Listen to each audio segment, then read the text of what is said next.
नमस्कार. आज आपण बघणार आहोत स्वामी समर्थ महाराजांच्या प्रकट दिनानिमित्त बासुंदी पुरीचा नैवेद्य. काही जाणकारांच्या मते स्वामींना बासुंदी पुरी सुद्धा आवडायची. चला तर सुरुवात करूया.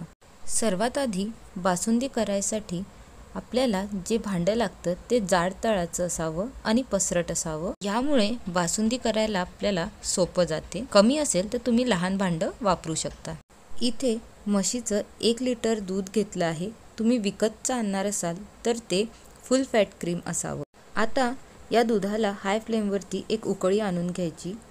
उकळी आल्यानंतर याच्या आजूबाजूची साय मोडून घ्यायची आणि याला फ्लेम लो करून आटवायला ठेवून द्यायचं. तुम्ही जर फ्लेम मीडियम किंवा हाय ठेवणार असाल तर याला कंटिन्युअसली हलवत राहा, नाहीतर तळाला दूध लागण्याची दाट शक्यता असते. बाजूला काही ड्रायफ्रुट्स भाजून घेऊयात. त्यामध्ये थोडेसे मखाने घेतले आहेत.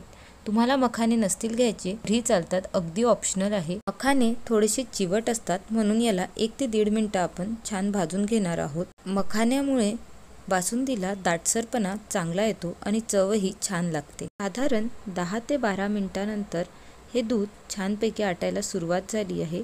फ्लेम आता लो टू मीडियम ठेवली तरीही चालते आणि यातली साय मोडत राहायची. साधारण 20 मिनिटांनंतर दूध हे व्यवस्थित आटायला सुरुवात झाली आहे.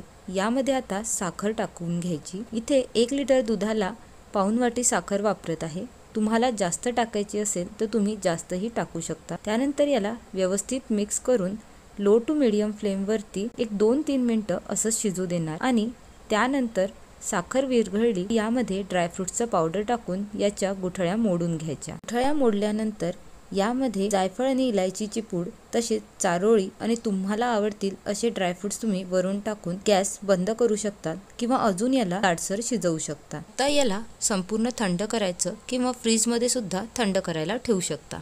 पुऱ्या बनवण्यासाठी इथे 1 वाटी गव्हाचं पीठ घेतलं आहे. त्यामध्ये थोडंसं मीठ आणि गरजेनुसार पाणी टाकत आहे. यामध्ये अजिबात तेलाचं मोहन टाकायचं नाही, गरम किंवा थंड कुठलंच नाही आणि याचा घट्ट असा गोळा मळून घ्यायचा आहे. गोळा घट्ट मळून झाल्यावरती याला झाकून असं 20 ते 30 मिनिटासाठी असंच ठेवून द्यायचं.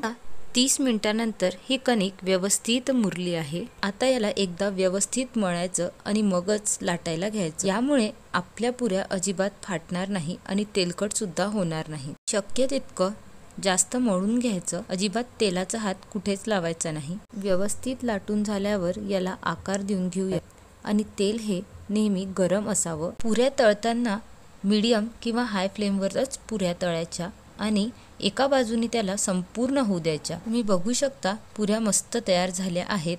बासुंदी सुद्धा मस्त थंड झाली आहे. तर सर्व करूयात. तुम्ही सुद्धा ही रेसिपी नक्की ट्राय करा आणि व्हिडिओ आवडला तर लाईक, शेअर आणि चॅनलला सबस्क्राईब नक्की करा. नमस्कार.